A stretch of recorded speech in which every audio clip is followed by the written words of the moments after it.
Semillas del ayer, capítulo 1. Foxworth Halls. Y ya. Llegó el verano en que, cuando yo tenía 52 años y Chris 54, se cumplió finalmente la promesa de riquezas que nuestra madre nos había hecho hacía mucho tiempo. Cuando Chris y yo teníamos 14 y 12 años, respectivamente, los dos nos quedamos de pie contemplando aquella enorme y espantosa casa que habíamos esperado no volver a ver jamás. Aunque no era una reproducción exacta de Foxworth Hall original, sentí un estremecimiento interior. ¿Qué precio habíamos tenido que pagar Chris y yo para estar ahí, donde nos hallábamos en ese momento, dueños provisionales de esa gigantesca casa, que hubiera debido permanecer en ruinas carbonizadas? En otro tiempo, muy lejano, yo había creído que los dos viviríamos en aquella casa como una princesa y un príncipe, y que entre nosotros existía el toque dorado del rey Midas, aunque mejor controlado. No he vuelto a creer en cuentos de hadas tan vivamente como si hubiera sucedido el día anterior. Recordé aquella desapacible noche de verano, tenuemente iluminada por la mística luz de la luna llena y estrellas mágicas en un cielo de terciopelo negro, cuando nos acercamos a ese lugar por primera vez, con la esperanza de que únicamente nos sucedería lo mejor para acabar encontrando solamente lo peor. Por aquel entonces Chris y yo éramos tan jóvenes, inocentes y confiados, que creíamos en nuestra madre, la amábamos, nos dejábamos guiar por ella, mientras nos conducía a nosotros y a nuestros hermanos gemelos, una parejita de 5 años, a través de una noche en cierto modo horrible, hacia aquella mansión llamada Foxworth Halls. A partir de aquel momento, todos nuestros días futuros estarían iluminados por el verde, símbolo de riqueza, y el amarillo de la felicidad. ¡Qué fe tan ciega tuvimos cuando le seguíamos de cerca! Encerrados en aquella sombría y lúgubre habitación, en lo alto de la escalera, jugando en aquel ático mohoso y polvoriento, habíamos conservado nuestra confianza en las promesas de nuestra madre, de que algún día poseeríamos Foxworth Halls y todas sus fabulosas riquezas. Sin embargo, a pesar de sus promesas, un viejo abuelo, cruel e inhumano, con el perverso pero tenaz corazón que rehusaba dejar de latir para que 4 jóvenes corazones rebosantes de esperanza pudieran vivir, lo impedía, de modo que nosotros esperamos y esperamos, hasta que transcurrieron más de 3 larguísimos años y sin que mamá cumpliera su promesa, y no fue hasta el día en que ella murió y se leyó su última voluntad, cuando Foxworth Hall cayó bajo nuestro control. Ella había legado la mansión a Bart, su nieto favorito e hijo mío, y de su propio segundo marido, pero hasta que Bart cumpliese 25 años, las propiedades quedaban bajo la custodia de Chris.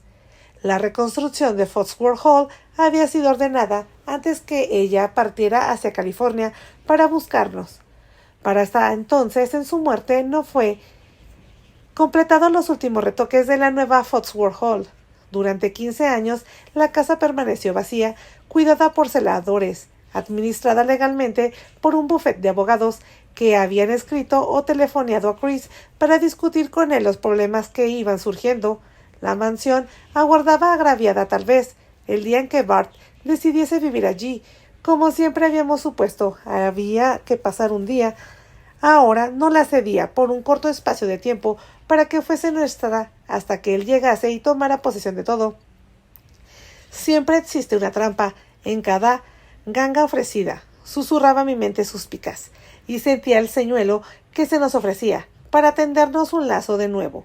Habíamos recorrido Chris y yo un camino tan largo con el único fin de completar la vuelta al círculo, regresando al principio. ¿Cuál sería esta vez la trampa? No, repetía a mí misma una y otra vez. Mi naturaleza recelosa, siempre insegura, estaba dominándome. Teníamos el oro sin empañar. Lo teníamos. Algún día teníamos que obtener nuestra recompensa. La mañana había terminado. Nuestro día había llegado por el fin, y ahora estábamos de pie, a la plena luz de los sueños que se habían realizado.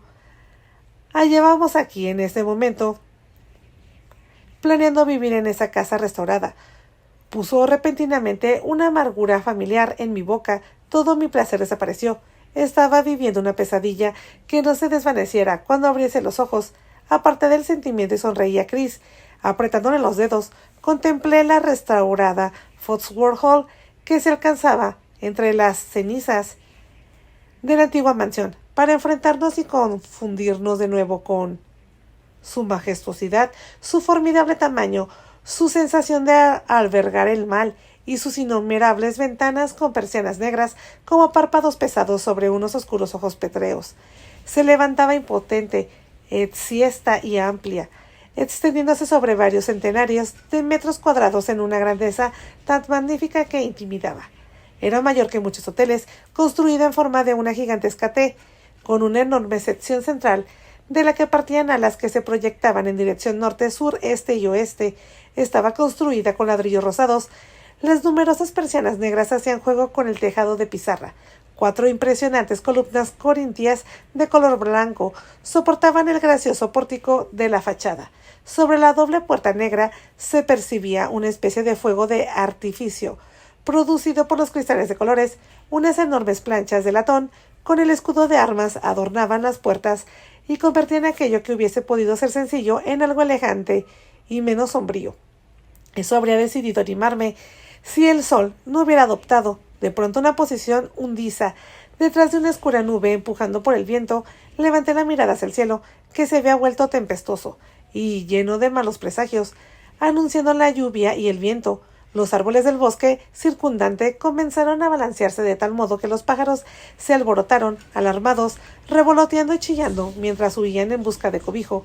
Los prados verdes, conservados sin mácula, enseguida quedaron cubiertos de ramitas rotas y hojas caídas, y las flores abiertas en sus 4 dispuestos de manera geométrica eran fustigados sin piedad contra el suelo.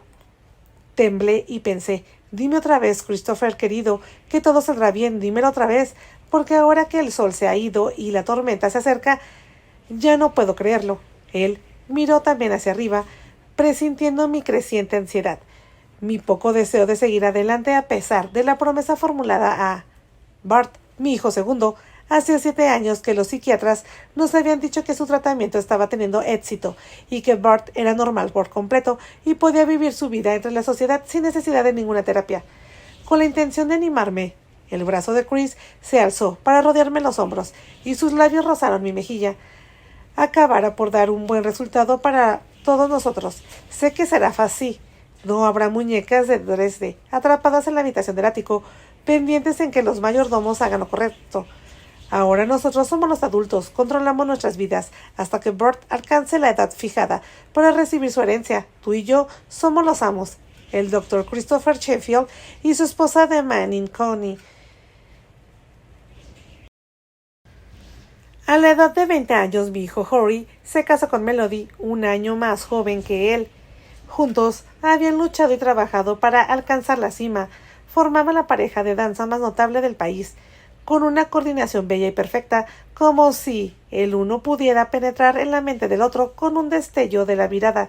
Durante 5 años habían permanecido en la cresta del éxito. Cada representación provocada eligiosos comentarios de crítica y público. Sus programas de televisión les proporcionaron una audiencia mayor de la que jamás hubieran obtenido solamente con actuaciones en teatros. Madame Marisha había fallecido mientras dormía hacía 2 años, aunque nos consolamos sabiendo que había vivido 87 años y había trabajado hasta el mismo día de su muerte. Hacia los 17 años, mi segundo hijo, Bart, se transformó casi mágicamente, dejando de ser un estudiante torpe para convertirse en el más brillante de su escuela. En esa época, Horry se había establecido en Nueva York. En aquel momento pensé que la ausencia de Horry había provocado que Bart saliera de su caparazón y que mostrara intereses para aprender. 2 días antes que había graduado en la Facultad de Derecho de Harvard, y él fue el alumno que pronunció el discurso de despedida de fin de carrera. Chris y yo nos habíamos reunido con Melody y Horry en Boston y en el enorme paraninfo de la Facultad de Derecho de Harvard habíamos presenciado cómo Bart recibía su diploma de graduación. Cindy, nuestra hija adoptiva, no nos acompañaba, pues se encontraba entonces en Carolina del Sur, en la casa de su mejor amiga. Me había causado un nuevo dolor saber que Bart seguía sintiendo celos de una chica que había hecho todo lo posible por lograr su aprobación, especialmente cuando él no había tratado en absoluto de ganarse la de ella. Otro disgusto adicional para mí fue comprobar que Cindy no se había liberado de su antipatía hacia Bart durante el tiempo suficiente como para asistir a la ceremonia. No, me había dicho ella por teléfono. No, no me importa que Bart me haya enviado una invitación. Solo lo he hecho para presumir. Puede poner 10 títulos detrás de su nombre y yo seguiré sin admirarlo ni simpatizar con él. No podía, después de cuánto me ha hecho, explica a Jory y a Melody el porqué. Para no herir sus sentimientos, pero no tienes que dar explicaciones a Bart. Él ya lo sabe. Yo estaba sentada entre Chris y Jory, asombrada de que mi hijo, que en casa se mostraba tan reticente, caprichoso y poco dado a comunicarse con los demás, pudiera haberse alzado hasta el primer lugar de su clase y ser nombrado valedictorian. Sus serenas palabras crearon un hechizo contagioso. Miré de reojo a Chris, que, pletórico de orgullo, me devolvió la mirada con un griño. ¿Quién lo hubiera adivinado? Es formidable, Katie. ¿No estás orgullosa? Yo sí lo estoy. Sí, por supuesto. Me enorgullece ver a Bart allá arriba. Sin embargo, sabía que el Bart del podio no era el Bart que todos conocíamos en casa. Quizás ahora estaba sano. Era completamente normal, como había asegurado los médicos. No obstante, a mi modo de ver, todavía existían pequeños indicios de que Bart no había cambiado de forma tan radical como sus médicos pensaban. Justo antes de separarnos, me había dicho: «Debes estar allí, madre, cuando yo asuma mi independencia». Ni siquiera había mencionado la probabilidad de que Chris me acompañara. Para mí, lo importante es de que tú estés allí. Siempre había tenido que esforzarse por pronunciar el nombre de Chris. Invitaremos a Jory y a su esposa, y por supuesto también a Cindy. Hizo una mueca cuando nombró a la muchacha. Yo no conseguía comprender cómo podía ser alguien que sintiera tal animosidad por una chica tan linda y dulce como nuestra querida hija adoptiva. Me habría resultado imposible amar más a Cindy, aunque hubiera sido de carne de mi carne y sangre de mi Christopher Doll. En cierto modo, desde que la habíamos acogido en nuestro hogar, cuando solo tenía 2 años. La habíamos considerado nuestra hija, la única que verdaderamente podíamos declarar que nos pertenecía a ambos. Cindy tenía 16 años y era mucho más sensual de lo que yo había sido a su edad. La diferencia se debía a que ella no había sufrido tantas privaciones como yo. Sus vitaminas las había recibido del aire fresco y la luz del sol, elementos que habían sido negados a 4 niños prisioneros. Cindy había disfrutado de lo mejor, buenos alimentos, ejercicio. En cambio, a nosotros solo se nos había ofrecido lo peor. Chris preguntó si nos quedaríamos afuera todo el día, esperando que la copiosa lluvia nos empapara antes de entrar. Tiraba de mí hacia adentro, animándome con su desenfadada confianza. Lentamente, mientras los truenos comenzaban a retumbar, aproximándose con rapidez, y en el cielo cargado y oscuro zigzagueaba la electricidad de terribles relámpagos, nos acercamos al gran pórtico de Foxworth Hall. Observé detalles que antes me habían pasado inadvertidos. El suelo del pórtico estaba cubierto por teselas de 3 tonalidades distintas de rojo, que formaban un mosaico, que se dibujaba un esplendoroso sol que conjuntaba con el sol del cristal, que aparecía en la parte superior de las dobles puertas principales. Miré aquellas resplandecientes ventanas y me alegré. No estaban allí antes. Quizás sería como Chris había predicho. Deja de buscar algo que no nos robe el placer de este día, Catherine. Lo veo en tu rostro, en tus ojos, juro, y doy mi palabra de honor de que abandonaremos esta casa y partiremos hacia Hawái tan pronto como Bart haya celebrado su fiesta. Sí, una vez allí se acerca un huracán y envía una ola gigante que barra nuestro hogar. Seguro que habrá ocurrido porque tú habrás esperado que tal desgracia suceda. Me hizo reír. No te olvides del volcán, dije sonriendo maliciosa. Podría arrojar lava ardiente, el río, y me dio una palmadita juguetona. Para, por favor, para. El 10 de agosto estaremos en el avión, pero te apuesto a que entonces te preocuparás por Jory, por Bart, y te preguntarás qué estabas haciendo en esa casa, completamente solo. En ese momento recordé algo que había olvidado. En el interior de Foxworth Hall nos aguardaba la sorpresa que Bart había prometido que encontraríamos. Me miró de forma extraña cuando me dijo: «Madre, te quedarás pasmada cuando veas». Hizo una pausa, sonrió y lo noté inquieto. He viajado en avión hasta allí todos los veranos solo para comprobar cómo marchaban las obras y asegurarme de que la casa no estaba desatendida y abandonada al deterioro y la ruina he dictado órdenes a los decoradores de interiores para que le den un aspecto exacto que solía tener, excepto en mi despacho. Quiero que sea muy moderna, con todo el confort electrónico que yo necesitaré, pero si quieres puedes modificar algunas cosas para hacerla más agradable. ¿Agradable? ¿Cómo podía resultarme agradable una casa como esta? Sabía que se sentía al estar encerrada dentro, engudilla, atrapada para siempre. Me estremecí al oír el ruido de mis tacones altos, junto al sonido apagado de los zapatos de Chris, mientras nos aproximábamos a las puertas negras con sus escudos de armas decoradas con los emblemas heráldicos. Me pregunté si Bart había buscado hasta encontrar entre los antepasados de Foxworth los títulos aristocráticos y los blasones que él deseaba desesperadamente y parecía necesitar. En cada una de las negras puertas había pesados albadones de desesperadamente y parecía necesitar albadones de cobre, y entre las puertas un pequeño pulsador casi invisible que hacía sonar un timbre. Estoy segura de que esta casa está llena de aparatos modernos que sobresaltarían a los genuinos habitantes de los hogares históricos de Virginia, susurró Chris. Sin duda, Chris tenía razón. Bart estaba enamorado del pasado, pero aún más encaprichado con el futuro. No había ingenio electrónico salido del mercado que él no comprara. Chris sacó del bolsillo la llave de la puerta que Bart le había entregado en el mismo instante en que tomamos el avión de Boston. Chris me sonrió cuando introdujo la gran llave de latón en la cerradura. Antes de completar el giro, la puerta se abrió silenciosamente. Asustada retrocedí un paso. Chris me empujó de nuevo hacia adelante. Mientras hablaba con cortesía, el viejo nos invitó a entrar con un gesto.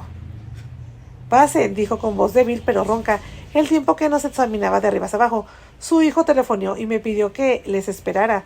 Estoy contratado para ayudar, por así decirlo.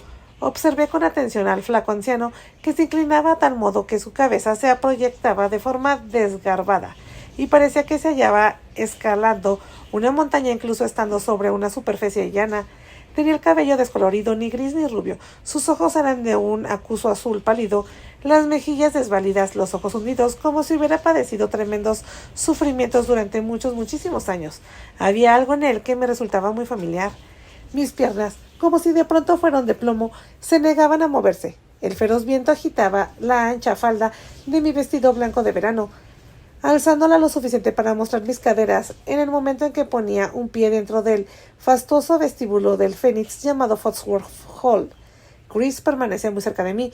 Me soltó la mano para rodear con el brazo mis hombros. «Soy el doctor Christopher Chinfield, y esta señora es mi esposa», nos presentó con su amable estilo. «¿Cómo está usted?» El enjuto anciano parecía reluctante a tender la mano para estrechar la fuerte y morena de Chris. En sus delgados y viejos labios se dibujaba una sonrisa torcida, cínica, que duplicaba la malicia de una ceja poblada. «Encantado de conocerle, doctor Sheffield». Yo era incapaz de apartar la vista de aquel viejo, encorvado de ojos azules. Había algo en su sonrisa, su cabello fino, con grandes mechones plateados, aquellos ojos con sus sorprendentes pestañas oscuras. «¿Papá?» Se parecía a nuestro padre. Sí, si hubiera vivido el tiempo suficiente para llegar a ser tan viejo como ese hombre que teníamos delante de nosotros, y hubiera sufrido toda clase de tormentos conocidos por la humanidad. Me recordaba a mi papacito, mi adorable y guapo padre, que había sido el gozo de mi juventud. ¿Cómo había rogado volver a verle algún día? La vieja mano fibrosa fue asiada firmemente por Chris, y fue entonces cuando el viejo nos dijo quién era él. «Soy vuestro viejo tío perdido», según se creía, en los Alpes suizos, hace ahora 57 años. «Joel Foxworth». Rápidamente Chris dijo todas las frases adecuadas para disimular la impresión que, sin duda, traslucieron nuestros rostros. «Ha asustado usted a mi esposa», explicó cortésmente. Su nombre de soltera era Foxworth, y hasta ahora ella había creído que todos los miembros de su familia materna habían muerto.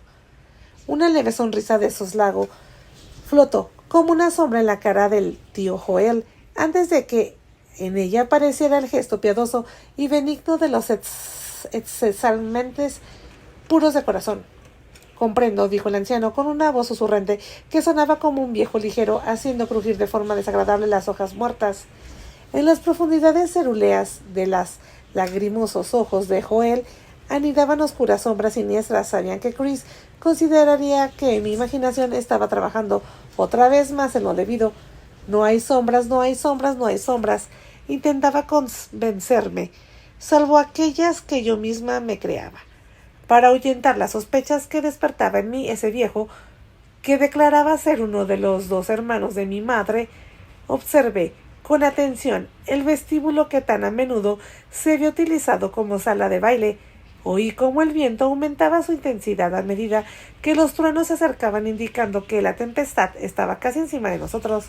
Oh, lancé un suspiro por aquel día en que yo tenía 12 años y contemplaba la lluvia deseando bailar en aquella misma sala con el hombre que era el segundo esposo de mi madre y que más tarde sería el padre de mi segundo hijo, Bart.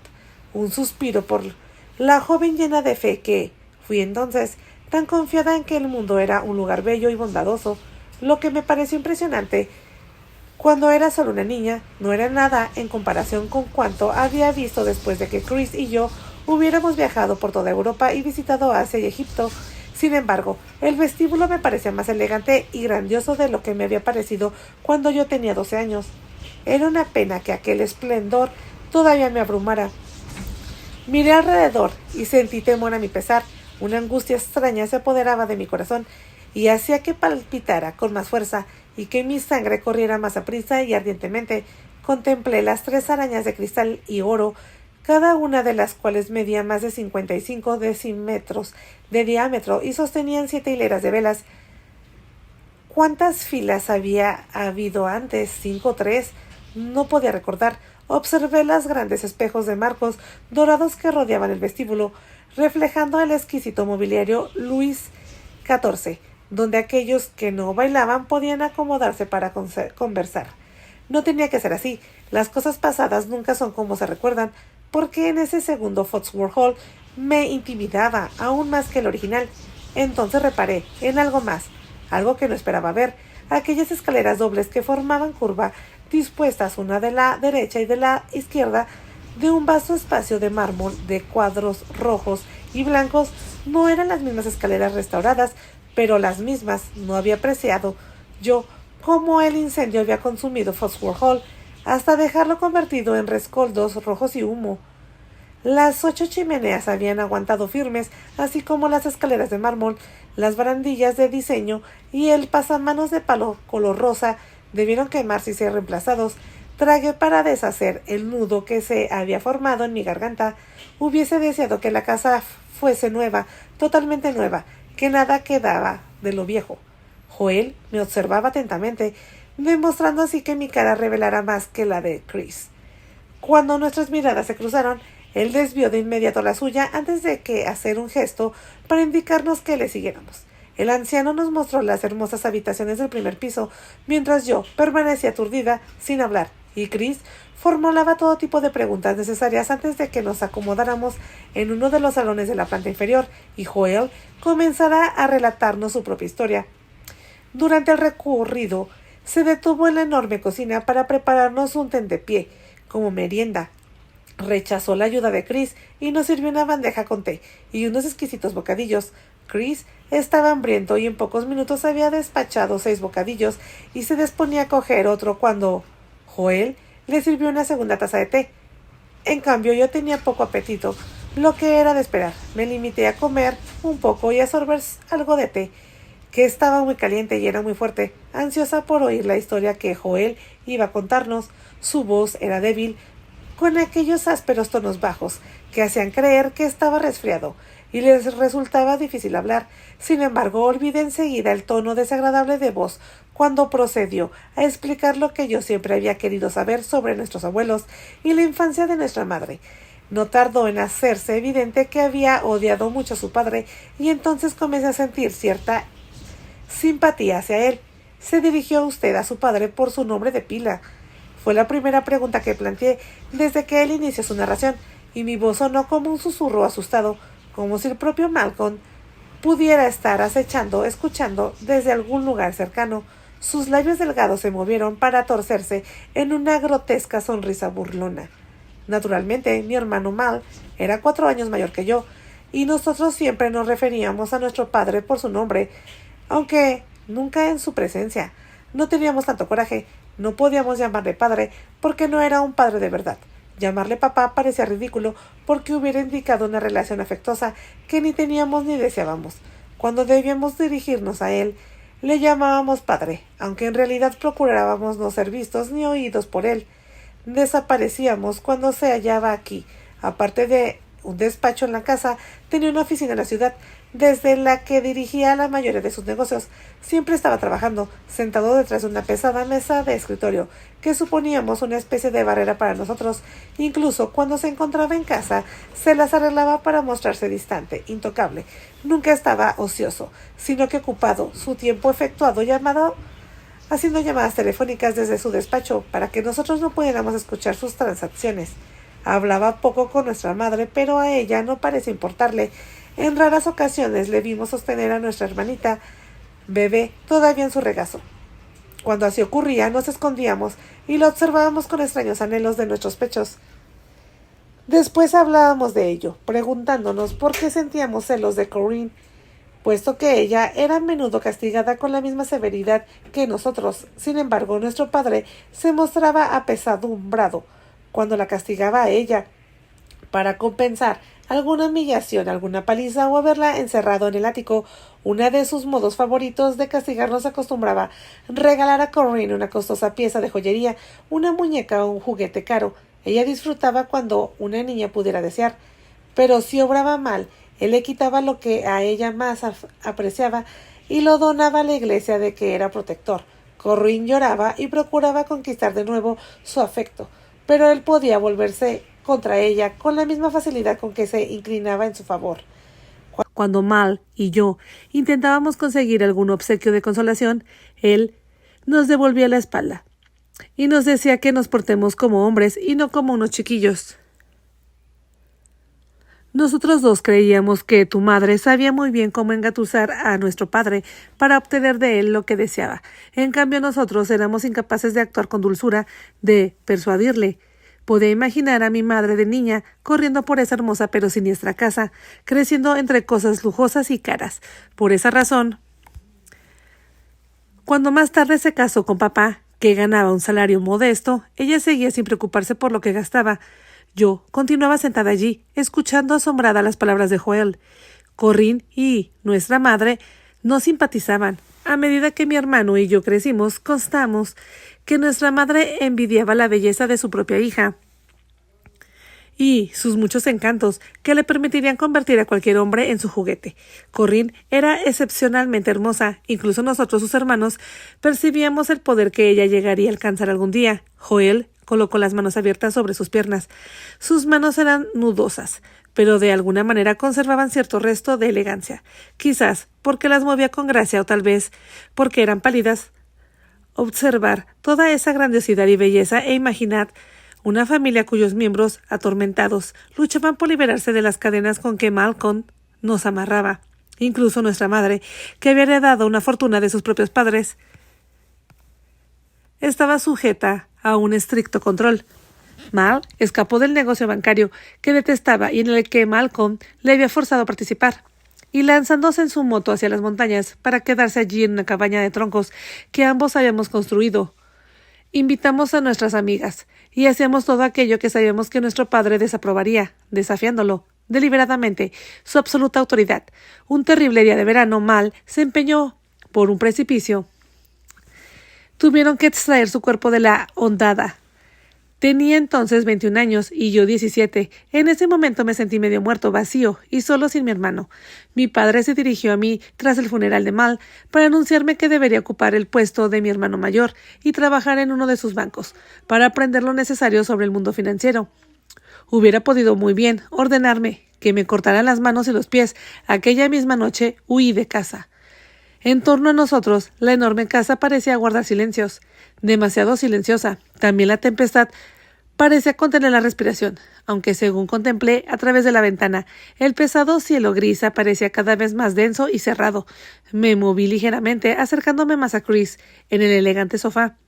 Frente a nosotros, en una butaca de respaldo alto, Joel permanecía sentado, callado, como si estuviera atrapado en sus melancólicos recuerdos, y Chris y yo hubiéramos dejado de existir para él. —¿Dónde fue usted? —preguntó Chris. dejando su taza de té y acomodándose antes de cruzar las piernas. Su mano buscó la mía. Debió de ser difícil para un muchacho de 17 años sentirse solo y libre. Joel volvió bruscamente a la realidad y parecía asombrado por hallarse de nuevo en la odiada casa de su infancia. No resultó fácil, no sabía hacer nada práctico, pero tenía mucho talento para la música. Me enrolé en un vapor de carga.